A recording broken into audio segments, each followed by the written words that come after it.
Hello and welcome back to Byzantium and the Crusades. My name is Nick Holmes and this is episode 8 of The Fall of Constantinople, and the title of this episode is The Siege Begins. In the last episode we heard about how in 1453 a handful of Genoese, Venetians and other adventurers from further afield chose to join the Byzantine Emperor Constantine XI Palaiologus in the besieged city of Constantinople. But the situation was truly desperate. The Turkish army had around 100,000 soldiers against only about 7,000 Byzantine and allied soldiers. The Turks also had a large artillery force of cannons, which was the first ever to be used against the ancient walls of Constantinople, which had been built 1,000 years before in the 5th century by the Roman Emperor Theodosius II, and were clearly not designed to withstand artillery. But the remarkable thing is the determination of the defenders. There was no talk of surrender, although they must have known their chances of survival were very, very slim. But I suppose they thought, on the one hand, they had nowhere to flee to, and they probably also had a belief that Constantinople was a sacred city, and there could be a divine miracle to save them. Such ideas weren't considered crazy in the Middle Ages, and I can't help feeling that this must have been one of the main things that kept the defenders' morale up. The other was the hope that they could be saved by the West. And as we will hear, there was a small fleet of 3 Genoese galleys, which the Pope had personally paid for and which was on its way to Constantinople. But the truth was that there was no one else trying to save them. And as we've discussed before, this was because Western Europe was still in a pretty weak condition in 1453, as it was still recovering from what has been called the crisis of the late Middle Ages in the 14th century, due to the Black Death, which killed about a third of the population, harvest failures due to climate change and the advent of the Little Ice Age, peasant revolts because of famine and economic collapse, the 100 Years' War, which was a particularly brutal and damaging conflict between England and France, and also the weak state of the papacy. And if you like films, then I recommend a film which captures a lot of this called The Last Duel, which is the latest film just out by Ridley Scott, which I saw the other day. It's set in the 1380s and portrays France at this time of crisis as a bleak, brutal country ravaged by plague and warfare. It's not as good, in my opinion, as Ridley Scott's other historical films like Gladiator and The Kingdom of Heaven, the latter, of course, which is set at the time of the Battle of Hattin in 1187 when Saladin captured Jerusalem, which we've talked about in a much earlier episode of this podcast. But The Last Duel is still a lot of fun and certainly conveys the picture of France as pretty bleak at this time, which helps to explain why there wasn't much enthusiasm to save Constantinople 50-odd years later. So, without further ado, I'll read from my adapted version of Sir Stephen Runciman's wonderful book on the fall of Constantinople. Hope you enjoy it.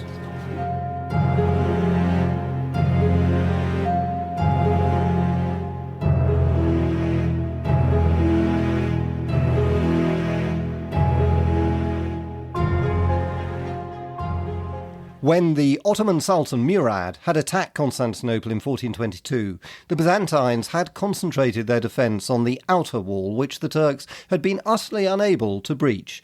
Now, in 1453, the famous Genoese soldier Justiniani, who joined the defence of the city, and the Emperor Constantine XI agreed, in view of the very few troops at their disposal, that this would again be the best strategy. The inner wall could not be manned as well, though heavier missiles could be fired from its towers. The damage done to the outer wall in 1422 had been largely repaired during the following years, and Justiniani had made it his business to see that the repairs were complete. On the 5th of April, the defenders took up the positions allotted to them by the Emperor. The Emperor stationed himself with his best Byzantine troops at the Mesoteikion, where the walls cross the Lycus Valley, with Justiniani on his right at the Carizzian Gate and the Myriandrion. But when it became clear that the Sultan was going to concentrate his attack on the Mesoteikion, Justiniani and his Genoese moved down to join him there, and the Myriandrion was taken over by the Bocchiardi brothers and their men. The Venetian leader, Minotto, and his staff took up quarters in the imperial palace at Blackanae and were responsible for its defence, their first task being to clear and refill the moat. An elderly compatriot saw to the section of the walls between the Caligarian Gate and the Theodosian Wall. The Langasco brothers were stationed behind the moat that ran into the Golden Horn. The sea walls were more thinly manned. The Venetian Jacopo Contarini was in charge at Studion. Next to him, along a section that was unlikely to be attacked, the walls were guarded by Greek monks who presumably were to keep watch and summon reserves should an emergency occur. Near to them, by the harbour of Eleutherius, were Prince Orhan and his Turks. At the east end of the Marmora shore, under the Hippodrome and the old sacred palace, were the Catalans under Pere Julia. Cardinal Isidore was stationed with 200 men at the Acropolis Point. The shores of the Golden Horn were guarded by Venetian and Genoese sailors under the command of Gabriele Trevisano, while his compatriot Alviso Diedo was made commander of the ships in the harbour. 2 detachments of reserves were kept in the city, one under the command of the Byzantine Megadux Lucarus Notarus, stationed in the Petra quarter close behind the land walls, with a supply of mobile guns, and the other under Nicephorus Palaeologus near the Church of the Holy Apostles on the central ridge of the city. 10 ships were detached from the fleet to serve at the boom. 5 of these were Genoese, 3 Cretan, 1 from Anconia, and 1 Greek. The command here was given to a Genoese, probably to Soligo, who had fixed the boom. It was essential to have someone there who would be on good terms with the Genoese of Pera, as the chain was attached at one end to their walls. In general, the emperor seems to have tried to intermix his Byzantine, Venetian and Genoese troops so that they would realise their interdependence and avoid nationalistic quarrels. The defence was adequately equipped with javelins and arrows and a few culverines and with mangonels for casting stones. There were also several cannons in the city, but they proved to be of little value. There was a shortage of saltpetre for them, and it was found that when they were fired from the walls and towers, which was necessary if their missiles were to reach the enemy lines, the reverberation damaged the fortifications. The individual soldiers seem to have had good suits of armour, better than those of most of the Turkish troops. By the morning of the 6th of April, the soldiers were at their posts, and the garrisons on the walls could watch the Turkish army take up its positions. The Sultan had already detached a large section of his army under Zaganos Pasha to the northern shore of the Golden Horn, where it spread out over the hills to the Bosphorus, thus isolating the Genoese colony of Pera and keeping watch on any move that the Genoese there might make. A road was constructed over the marshy ground at the head of the Horn so that Zaganos could communicate quickly with the main force. Opposite the walls of Constantinople, from the Golden Horn up to the hill to the Carizzian Gate, were placed the regular European troops of the Turkish army under Karaca Pasha, who had at his disposal a number of heavy guns for use against the single Blackanae wall, and especially against the vulnerable corner where the wall joined the main Theodosian wall. From the southern slopes of the Lycus Valley down to the Sea of Marmora, there were the regular Turkish Anatolian troops under Ishak Pasha, who assisted no doubt because the Sultan did not entirely trust him, by Mahmud Pasha, a half-Greek, half-Slav renegade, descended from the old imperial family of the Byzantine Angeli, who was becoming the Sultan's most intimate friend and counsellor. The Sultan himself took command of the section in the Lycus Valley, opposite to the Mesoteikion. He pitched his red and gold tent about a quarter of a mile from the walls. In front of it were his janissaries and other selected regiments together with the best of his guns, including Urban's great masterpiece. The Bashi bazooks were encamped in various groups just behind the main lines, ready to be moved wherever they might be needed. In front of their positions, for the whole length of the walls, the Turks dug a trench, backed by a rampart made with earth, on top of which they put up a low wooden palisade pierced at frequent intervals by posterns. The fleet under Baltoglu had orders to see that no supplies could reach the city by sea. There was a constant patrol off the Marmara shore so that no boat could approach the small harbours there, but Baltoglu's main task was to force his way through the boom that guarded the Golden Horn. He made his headquarters in the Bosphorus off the quay known as the Double Columns, where the palace of Dolmabahce now stands. There he was joined 10 days after the siege began by a number of large ships from the northern Anatolian ports, all of them equipped with heavy guns. As soon as the Byzantine emperor saw that the Turkish troops were assembled before the walls, he suggested to Treviso that his Venetian sailors, clad in their distinctive costumes, should parade nearly 1,000 of them along the whole length of the walls, so that the Sultan should be quite certain that there were Venetians too among his enemies. The Venetians gladly complied. The Sultan, for his part, in conformance with Islamic law, sent a last message under a flag of truce to the city. He would, he said, as the law commanded, spare the citizens, harming neither their families nor their belongings if they voluntarily surrendered to him. Otherwise, they would be shown no mercy. But the citizens of Constantinople had little faith in his promises, nor would they now desert their emperor.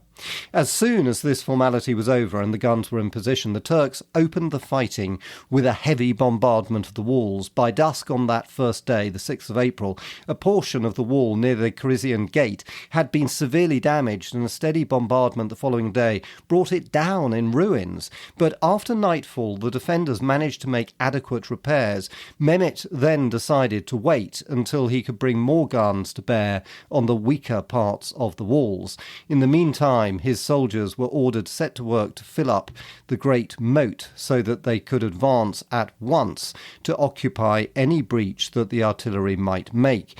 He also ordered mining operations to be undertaken against the parts of the wall where the terrain seemed to be suitable.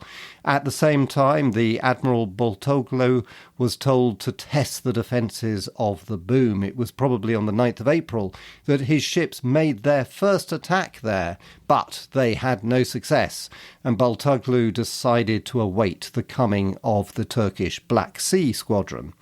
During this time of waiting, the Sultan took some of his best troops and some artillery to attack two small castles outside the walls, which were still holding out for the Byzantine emperor. One was at Therapia, on a hill above the Bosphorus, the other at the village of Studius, near the Marmora coast. The castle at Therapia resisted for 2 days until its walls had been shattered by gunfire and the bulk of its garrison killed. The survivors, 40 of them, then surrendered unconditionally. They were all put to death by impalement.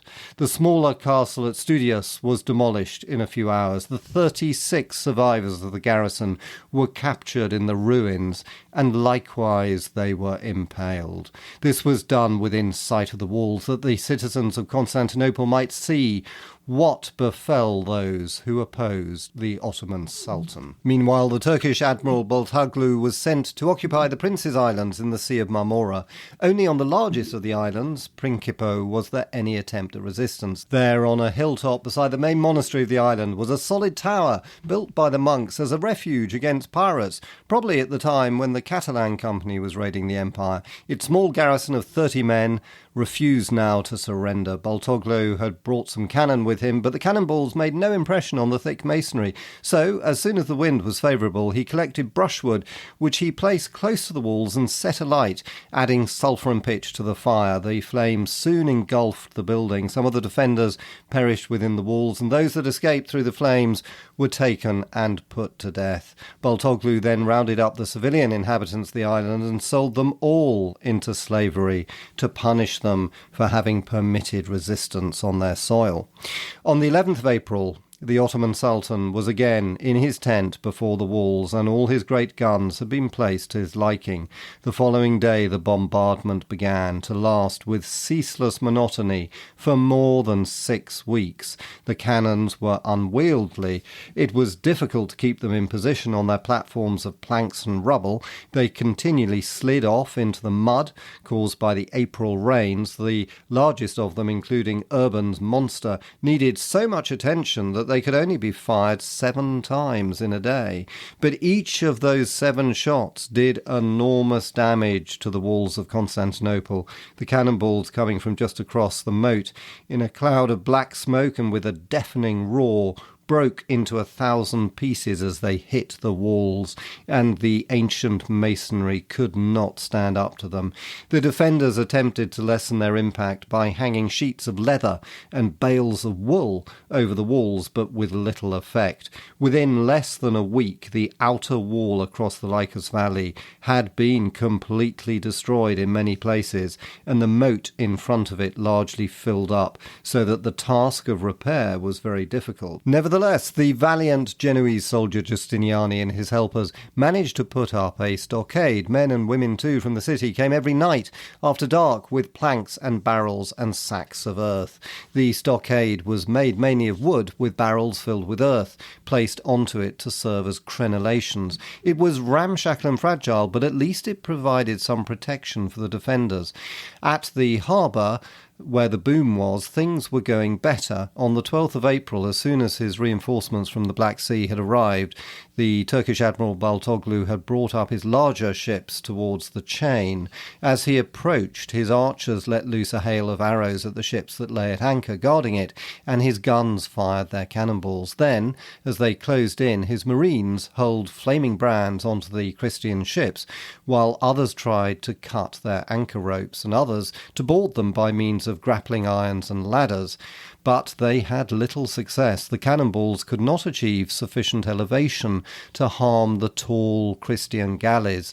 The Byzantine megadux Lucas Notaras had been sent with his reserves to help in the defence. It was very well organised. Pails of water carried by relays of men put out the fires. The Christian arrows and javelins fired from the greater height of their decks and the crow nests were far more effective than the Turks, and their stone-throwing machines did great damage. Cheered by their successes and aided by navigators more skillful than those of the Turks, the Christian fleet began to move out to encircle the Turkish ships nearest to the great boom. In order to save them, Baltoglu called off the attack and sailed back to his anchorage off the double columns. This defeat humiliated the Sultan. His active mind saw at once that unless his cannons could aim higher, they would be of little use against the tall ships of the Christians.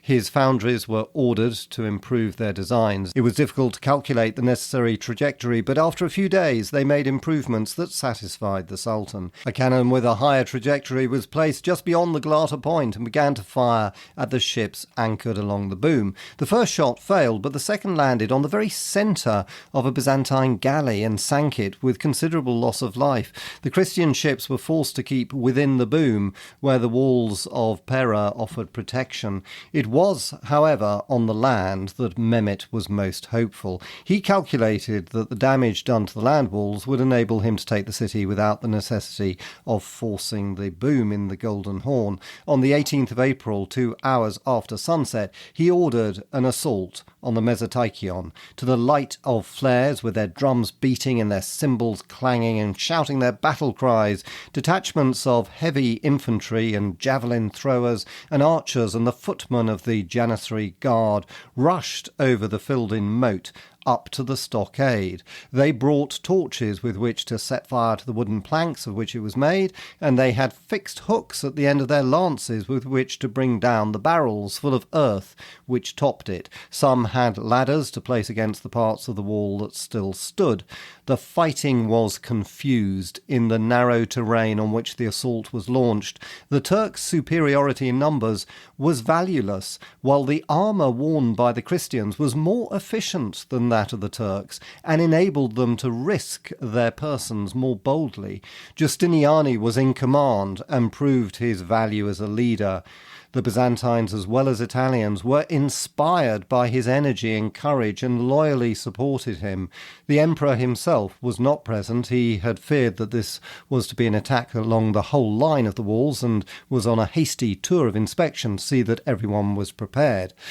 But the fighting lasted for 4 hours. Then the Turks were called back to their lines. The Venetian diarist Barbaro calculated that the Turks had lost about 200 men. He claimed that not one of the Christians had been killed. The failure of this first Turkish assault on the walls, coming so soon after the failure of the Turkish attack on the boom guarding the Golden Horn, gave new confidence to the defenders of Constantinople.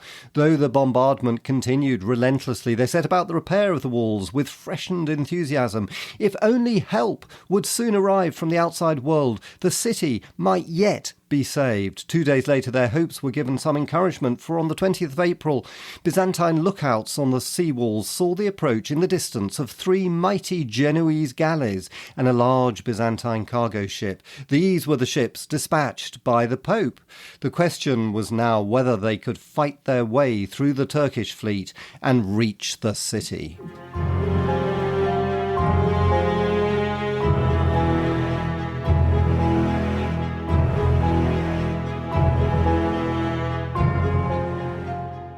And that ends this episode. Hope you enjoyed it. And if you did, as usual, I'd be delighted if you wanted to subscribe, to recommend it to a friend, or leave a review. Thank you so much. And in the next episode, we'll hear about whether the Pope's ships managed to get through the Turkish blockade to reach Constantinople. See you then.